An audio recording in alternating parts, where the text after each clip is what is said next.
See that? I thought I'd share with you a couple of the pieces of literature that I've used just in the first few videos here about digestion mostly. But this author actually covers a lot of things, because digestion covers a lot of subjects and covers a lot of things in your body. The name of the book, if you didn't see it, is Digestive Wellness. It's written by Elizabeth Lipsky. She's a PhD, and she's studied digestion for years.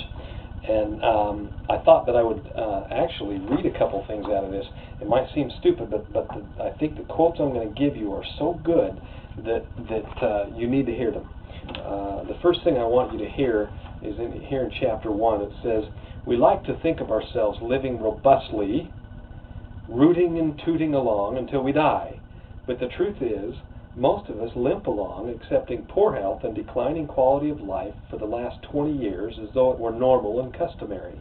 Many of us have come to accept digestive illness as an integral part of life," and I would include any other illness in that too. We've just come to accept any degenerative disease as just a normal part of life. But we can change the way we feel by making changes in our way of life. That's profound to me. Along with that, I wanted to read to you this. "What happens when, for more than 3 generations, people are fed highly processed foods that lack nutrients and fiber and are loaded with chemicals? What happens when you put these same people under high levels of stress in sedentary jobs with poor air and poor water quality?"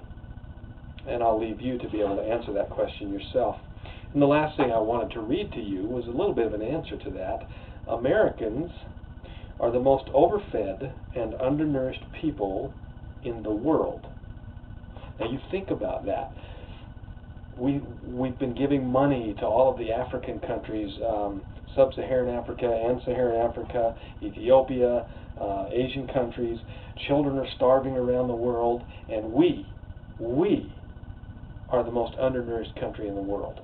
We eat more food than anybody in the world, but we're the most undernourished. Let that percolate for a little bit in your mind and ask yourself why that is. And then watch this video again and again and think on that. And we'll answer a whole bunch of those questions as we go through this book and many others. We'll talk about water, we'll talk about the digestive system, we'll talk about our food, and you'll gain answers to all of those questions. Why am I overweight? Why do I feel so tired? Why do I feel cranky all the time? Why am I angry? Why do all my kids have ADHD? Why? There are so many things that can actually be resolved through nutrition that it's unbelievable. And we'll go through all of those things as we go through these videos. Once again, be happy, have a great day, and be well.